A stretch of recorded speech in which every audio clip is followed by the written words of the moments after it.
For a 7-day forecast, have a magnificent Monday.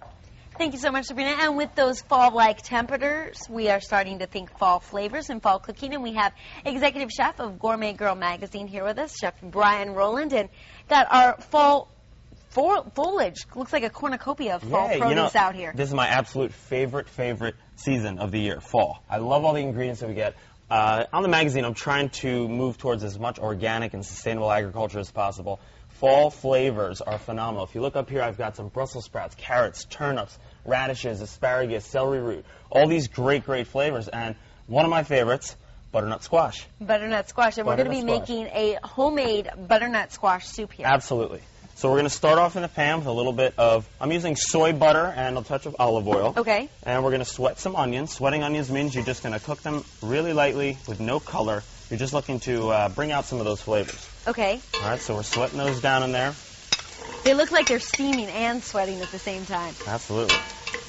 Now, Gourmet Girl is proud to be cooking in Infinite Calphalon pans. They're sponsoring us right now. This is great, so we're really excited about that. And so we're going to get those going. We're just developing flavors. We're going to start to soften those up a little bit. Now, butternut squash has a really unique sweetness to it, so you don't really have to add much. And you can not really. You can find this recipe on the website, and the flavors are just, they're basic. It's a very easy recipe, and so the cooking time should take about 30 minutes or so. Now, we don't have 30 minutes, so I prepared ahead, but after these are sweated... The magic of television. That's right. After these are sweated, we're going to go in with about 6 cups of chicken stock. You prepared that chicken stock ahead. And you said stocks are really, I was reading the magazine earlier, stocks are really the basis of any type of soup. And you Soups, have a variety of stocks you can use. Sauces, exactly. Chicken stock, fish stock, veg stock, beef stock, or veal stock. And they're just flavorful liquids. So you just really want to fortify those flavors by cooking them for a period of time, and you reduce them down afterwards to create a sauce. Or in this case, we're going to create a soup.